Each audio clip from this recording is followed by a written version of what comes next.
사도행전 11장 19절에서 26절 말씀을 우리 한 절씩 교독하고 우리 마지막 절은 합독하도록 하겠습니다. 그때 스데반의 일로 일어난 환란으로 말미암아 흩어진 자들이 베니게와 구브로와 안디옥까지 이르러 유대인에게만 말씀을 전하는데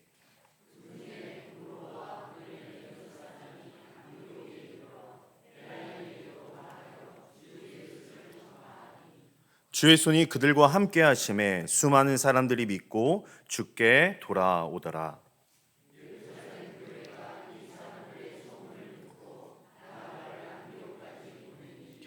그가 이르러 하나님의 은혜를 보고 기뻐하여 모든 사람에게 굳건한 마음으로 주와 함께 더불어 있으라 권하니 하나님의 착한 사람이여 큰 무리가 주께 거하여 바나바가 사울을 찾으러 다소에 가서 함께 읽겠습니다. 만남에 안디옥에 데리고 와서 둘이 교회에 1년간 모여 있어 큰 무리를 가르쳤고 제자들이 안디옥에서 비로소 그리스도인이라 일컬음을 받게 되었더라. 아멘. 살아계신 하나님의 말씀입니다. 저는 어린 시절 보기와는 다르게 시골에서 태어났습니다. 어린 시절에 가가호호 다니면서 명절이 되면 많은 곳을 돌아다녔습니다. 어린 시절 제가 잘 이해되지 않았던 부분이 있었는데요.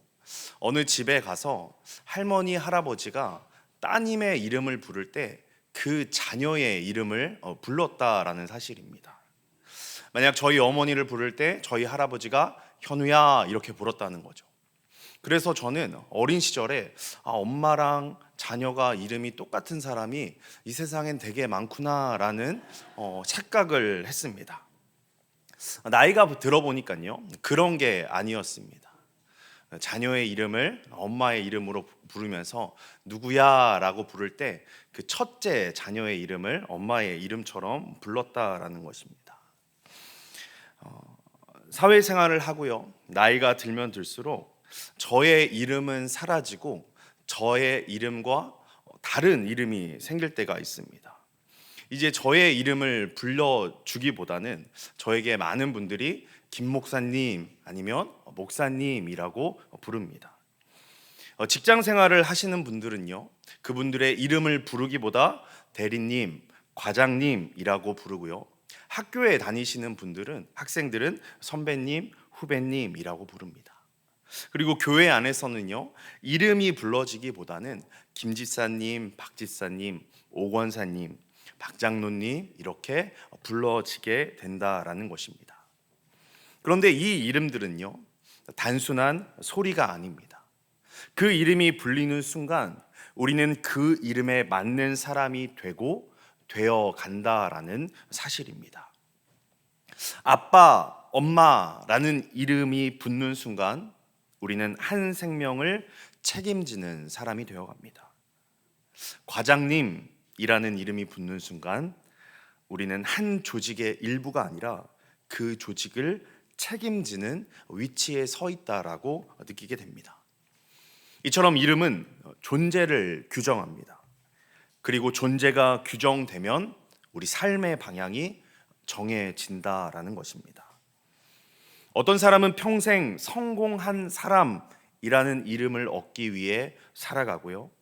어떤 사람은 누군가에게 능력 있는 사람으로 인정받기 위해 몸부림치며 살아갑니다.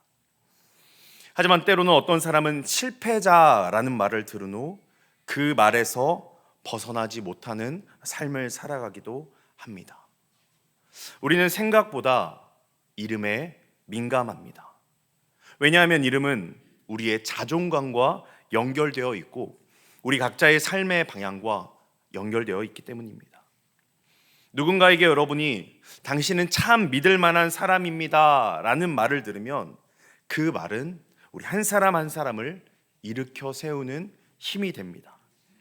반대로 당신은 안 될 거야, 당신이 하는 모든 일들은 실패할 겁니다 라는 말을 반복해서 들으면 그 말이 우리 존재를 움츠러들게 할 것입니다. 이처럼 이름은 존재를 형성합니다. 호명은 사람을 빚어냅니다. 여러분 각자는 누구로 불리우고 계십니까? 그리고 여러분은 각자의 이름에 맞게 살아가고 계십니까?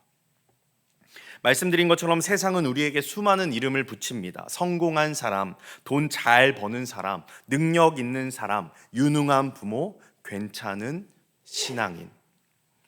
그러나 복음은요, 우리에게 전혀 다른 이름을 주고 있습니다. 사도행전 11장 19절에서 26절 말씀은 한 공동체가 새로운 이름을 얻는 장면입니다. 그들은 처음에 환난으로 흩어진 자들이었습니다. 그들은 고향을 떠난 사람들이었습니다. 불안정했고 위기 속에 있었고 미래가 불확실한 사람들이었습니다. 그러나 그 흩어짐 속에서 복음은 멈추지 않았습니다. 그들은 단순한 피난민이 아니라 복음을 들고 다니는 사람들이었습니다. 그리고 시간이 흐른 후 안디옥이라는 거대한 도시에서 그들은 이렇게 불리우게 됩니다.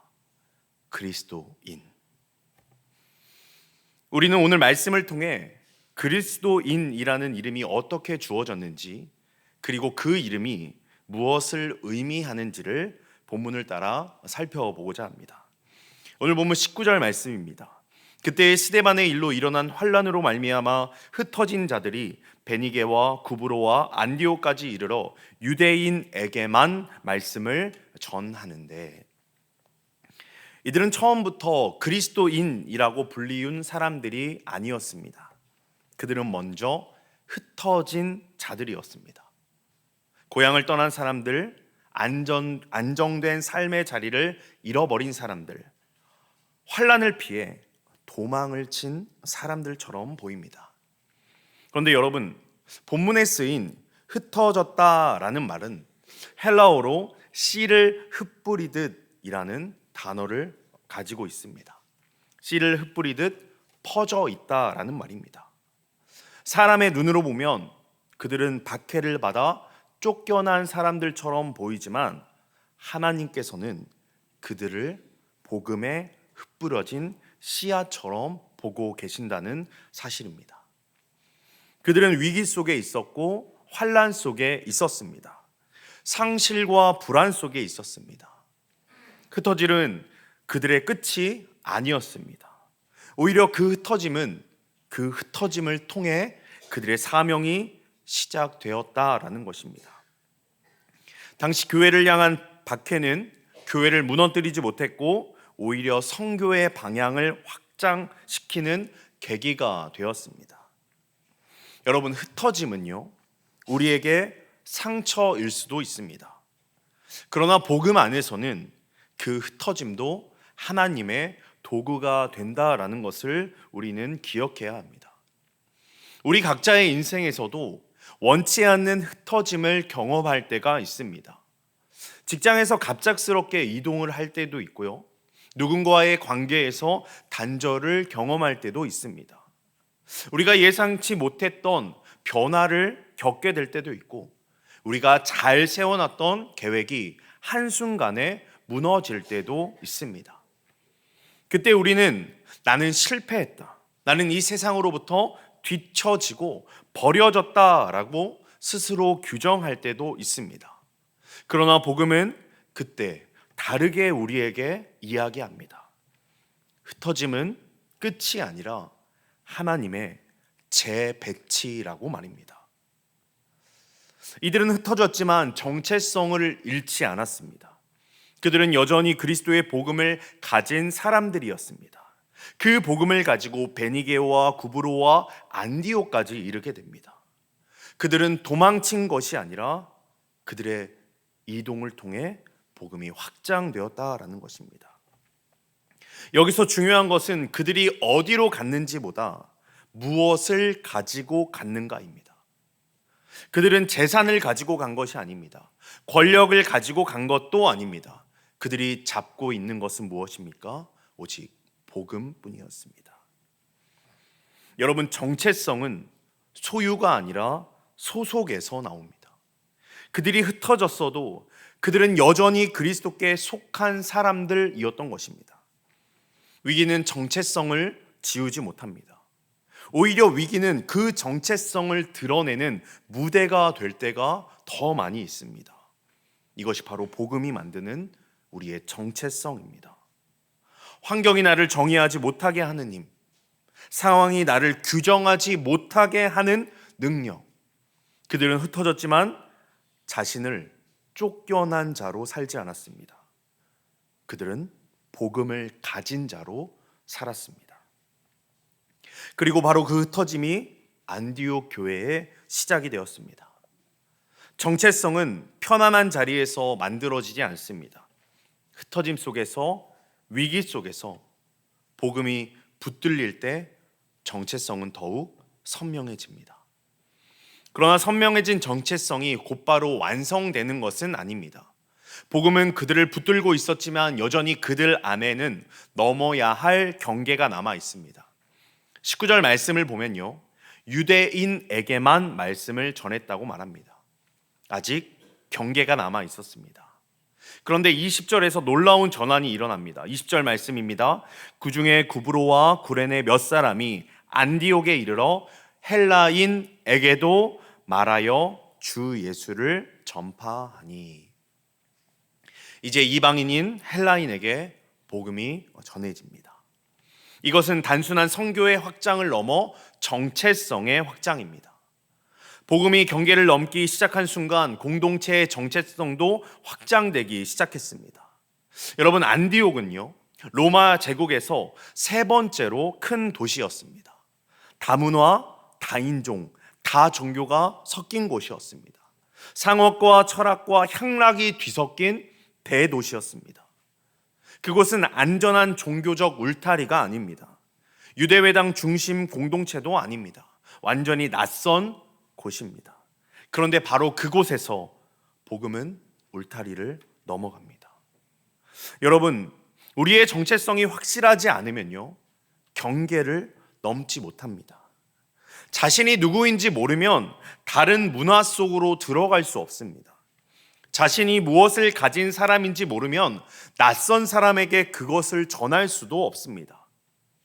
그들은 흩어졌지만 자신이 누구에게 속한 사람인지 정확히 알고 있었습니다. 그래서 경계를 넘어섭니다. 그리고 21절은 이렇게 말합니다. 주의 손이 그들과 함께 하심에 수많은 사람이 믿고 주께 돌아오더라. 경계를 넘은 것은 사람이었지만 주님이 함께 하셨고 사람을 돌이키게 하신 분도 하나님이셨습니다. 본문에 나오는 돌아오다라는 헬라어는요, 방향을 전환할 때 사용하는 단어입니다. 무슨 말입니까? 삶의 중심이 바뀌었다라는 것입니다. 여러분, 복음은요, 단순한 정보를 여러분께 드리는 것이 아닙니다. 우리 삶의 방향이 완전히 바뀌는 것입니다. 그리고 그 방향 전환이 교회 공동체를 만들어내는 것입니다. 이 변화가 예루살렘 교회의 귀에 들립니다. 22절 말씀입니다. 예루살렘 교회가 이 사람들의 소문을 듣고 바나바를 안디옥까지 보내니. 예루살렘 교회는요, 이 일을 확인하기 위해 바나바를 예루살렘에서 보냅니다. 바나바가 안디옥에 도착합니다. 그리고 그 교회 공동체의 모습을 보며 23절에 이렇게 이야기합니다. 그가 이르러 하나님의 은혜를 보고 기뻐하여 모든 사람에게 굳건한 마음으로 주와 함께 머물러 있으라 권하니. 여러분, 여기서 중요한 것은요, 바나바가 본 것이 숫자가 아니라 은혜였다라는 사실입니다. 여러분, 은혜는요, 하나님의 주권적인 역사이고 하나님의 선물입니다. 여러분, 은혜는 변화된 삶과 변화된 공동체 안에서 발견될 수 있는 것입니다. 지금 바나바는 안디옥 교회에 가서 그 교회의 프로그램을 본 것이 아닙니다. 열정을 본 것이 아닙니다. 주님의 은혜를 보았습니다. 그리고 기뻐했습니다. 여기서 또 하나 중요한 장면이 나옵니다. 모든 사람에게 굳은 마음으로 주와 함께 머물러 있으라라고 바나바가 권합니다. 여러분, 본문에 머물러 있으라라는 말은요, 의지적으로 붙어 있으라라는 뜻을 가지고 있습니다. 계속해서 흔들리지 않고 떠나지 말고 붙어 있으라라는 말입니다. 그런데 이 바나바의 권면은요, 그들에게 결코 가벼운 권면이 아니었습니다. 당시 안디옥은 말씀드린 것처럼 로마 제국의 대도시 중 하나였습니다. 황제 숭배가 있었고 다신 숭배가 있었고 유대 공동체도 있습니다. 그 사회에서 바나바는 지금 안디옥 교회 사람들에게 주와 함께 머물러 있으라, 떠나지 말고 붙어 있으라 라고 말합니다. 이 말은 단순히 교회에 출석을 잘하라 라는 뜻이 아닙니다. 그것은 이런 의미입니다. 로마 황제를 주라 부르지 말고 예수를 주라 고백하십시오. 가족과 사회가 요구하는 종교적 혼합주의에 타협하지 마십시오. 여러분에게 예수를 믿는 것 때문에 경제적 불이익이 오더라도 붙잡고 붙들고 머물러 계십시오. 유대인에게 유대교로 돌아오라는 압박을 거절하십시오. 이방인에게는 기존 신전 문화로 복귀하지 마십시오. 또한 1세기 로마 사회에서 예수를 주로 고백하는 것은 정치적 선언과도 같았습니다. 그러므로 바나바의 권면은요, 편안하게 신앙생활 하십시오 라는 말이 아니라 여러분의 정체성을 분명히 하고 굳건하게 서 있으라는 말입니다. 여러분, 주와 함께 머문다는 것은 주님과 관계를 유지하라 라는 말이면서 동시에 너의 소속을 분명히 하라 라는 말입니다. 이 선택은 사회적 비용을 요구하기도 합니다. 관계의 단절로 인하여 경제적 손해와 문화적 고립, 심지어 그들에게 박해까지 올 수 있는 것입니다. 그래서 바나바가 굳은 마음이라고 말한 것입니다. 굳은 마음이 필요한 이유는 흔들릴 환경이 있었기 때문입니다. 여러분, 오늘 우리의 상황도 크게 다르지 않습니다. 주님과 함께 머문다는 것은 세상 속에서 중심을 지키는 일입니다. 성공이 기준이 아니라 여러분의 삶에 복음이 기준이 되는 것입니다. 세상과 타협하는 것이 아니라 모든 상황 가운데 우리는 진리를 선택하는 것입니다. 편안한 삶을 선택하는 것이 아니라 그리스도인의 소속을 우리는 선택하며 살아야 된다는 것입니다. 여러분, 이 정체성은요, 선언으로 생기지 않고 머물 때 생깁니다. 흩어짐 속에서도, 경계 속에서도, 박해 속에서도 주와 함께 머물 때 공동체는 그리스도인이라 불리게 될 것입니다. 그리고 24절은 이렇게 이어집니다. 바나바는 착한 사람이요 성령과 믿음이 충만한 사람이라 이에 큰 무리가 주께 더하여 지더라. 여러분, 마지막에 더하여 진다라는 말은요, 능동태가 아니라 수동태로 사용되고 있습니다. 이 더하여 지게 하는 사람이 누구입니까? 바나바입니까? 아닙니다. 하나님께서 더하게 한다라는 것입니다. 성장은 인간 지도자의 역량 때문이 아닙니다. 바나바의 성품 때문만도 아닙니다. 하나님의 은혜가 보였고 말씀에 머물렀고 그래서 하나님이 더하게 하십니다. 정체성은 하나님이 주시는 것입니다. 사도 바울도 고린도전서 3장 6절에서 이렇게 말합니다. 나는 심었고 아볼로는 물을 주었을 때 오직 하나님께서 자라나게 하셨나니. 여러분, 지금 안디옥 교회는요, 무리들이 늘어나고 있습니다. 은혜가 보이고 있습니다. 그리고 하나님께서 더하고 계십니다. 만약 제가 예루살렘 교회에서 안디옥에 파송된 사람이라면 저 같으면, 연약한 저 같으면 계속해서 혼자 감당할 것 같습니다. 왜냐하면 잘 되고 있잖아요. 잘 되고 있잖아요. 하지만 바나바는요, 그때 누군가를 찾아갑니다. 25절 말씀입니다. 바나바가 사울을 찾으러 다소에 가서.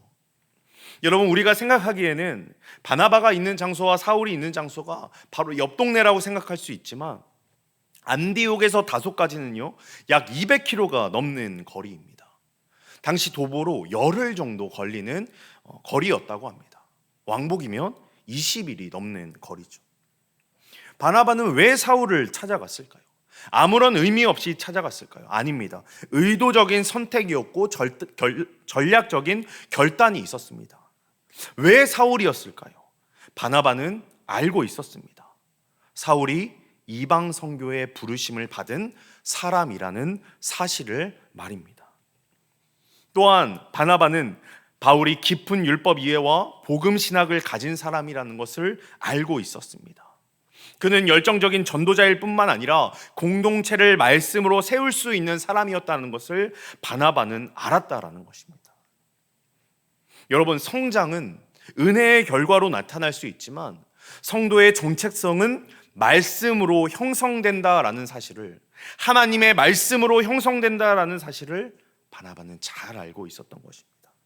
그래서 26절은 이렇게 이야기합니다. 만남에 안디옥에 데리고 와서 둘이 교회에 1년간 모여 있어 큰 무리를 가르쳤고. 본문에 나타나는 가르쳤다라는 단어는요, 단순한 일회적 강연을 사용할 때 사용하는 단어가 아니라 체계적이고 지속적인 교육을 의미할 때 사용되는 단어입니다. 여기서 우리는 교회의 본질을 발견하게 됩니다. 여러분, 교회는요 모이기만 하는 곳이 아니라 가르침을 받는 공동체라는 사실입니다. 여러분, 정체성은요 감정의 고향으로 만들어지는 것이 아니라 말씀을 통해 형성된다라는 사실입니다. 안디옥 교회는요 1년 동안 그리스도가 누구인지, 십자가가 무엇인지, 은혜가 무엇인지, 이방인과 유대인을 하나 되게 한 그 복음이 무엇인지를 정확하게 배웠던 것입니다. 말씀은 성도를 빚어냅니다. 말씀은 공동체를 규정합니다. 말씀은 우리의 중심을 분명하게 합니다. 그래서 우리는 바이블 아카데미와 제자반과 사역반, 큐티반에 많은 지원을 해야 된다는 것입니다. 여러분, 하나님의 말씀이 우리 삶에 가득할 때 그 말씀을 살아낸 안디옥 교회 성도들에게 붙여진 이름이 바로 그리스도인입니다. 26절 하반절입니다. 제자들이 비로소 안디옥에서 그리스도인이라 일컬음을 받게 되었더라. 여기서 비로소라는 헬라어는요 시간적 강조입니다. 역사상 처음으로 안디옥에서 그리스도인이라 일컬음을 받게 되었다라는 것입니다. 여러분, 일컬음을 받다라는 단어도요 내 자신 스스로 불렀다는 것이 아니라 공적으로 그들에게 불리어졌다라는 것입니다.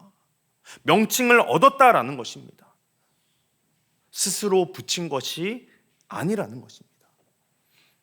세상이 그들을 왜 그렇게 불렀을까요?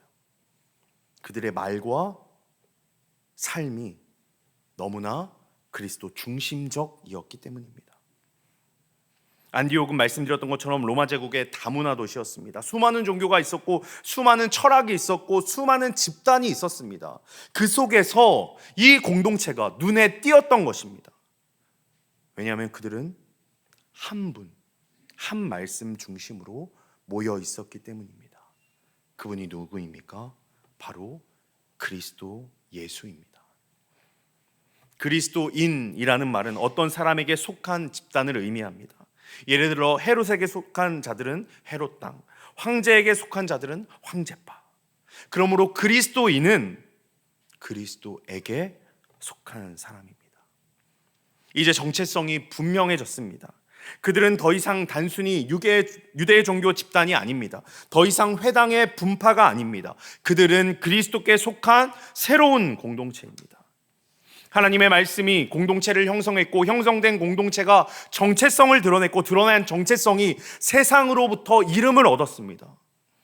여러분, 정체성은 스스로 선언한다고 만들어지는 것이 아닙니다.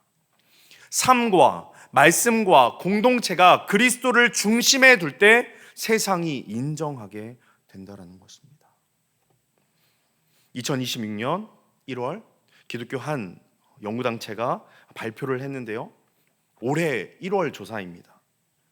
성인을 대상으로 해서 기독교를 얼마나 신뢰합니까? 라는 그 물음에 75.4%가 기독교를 신뢰하지 않는다라고 답하고 19%만이 신뢰한다고 답을 했다고 합니다. 여러분, 우리는 오늘 질문해야 합니다. 여러분은 누구로 불리고 계십니까? 교회에 오래 다닌 사람, 성공한 신앙인, 종교적인 사람, 아니면 그리스도께 속한 사람이십니까? 복음은 우리를 단순한 종교 참여자로 만들지 않습니다. 복음은 우리를 소속이 바뀐 사람으로 만듭니다. 주인이 바뀐 사람, 방향이 바뀐 사람, 중심이 바뀐 사람. 안디옥 교회는요, 프로그램으로 기억되지 않습니다. 건물로 기억된 것도 아닙니다. 그들은 그리스도 중심적이었기 때문에 그리스도인이라고 불렸습니다. 복음이 우리에게 준 정체성은 무엇입니까? 여러분은 그 이름에 합당하게 살아가고 계십니까? 설교를 시작하면서 우리는 이렇게 이야기했습니다. 우리는 여러 이름으로 살아간다고 말이죠. 엄마, 아빠, 딸, 아들, 집사님, 권사님, 장로님. 그 이름은 단순한 호칭이 아니라 우리 존재를 규정하는 힘이라고 말씀드렸습니다. 오늘 말씀을 통해 우리는 흩어진 사람들이 복음을 붙들었고 경계를 넘었고 은혜가 보였고 말씀으로 세워졌고 마침내 세상이 그들을 이렇게 불렀습니다. 그리스도인. 이 이름은요, 그들이 스스로 만든 브랜드가 아닙니다. 전략적 마케팅 결과도 아닙니다. 그들의 삶이 그리스도를 중심에 두고 있었기 때문에 붙여진 이름입니다. 그럼 저와 여러분은 무엇으로 불리우고 계십니까? 직업으로 불리우고 있습니까? 성공한 사람으로 불리우고 있습니까? 아니면 여러분의 능력이 큼으로 불리우고 있습니까? 그리스도인이라는 이름은 종교적 타이틀이 아닙니다.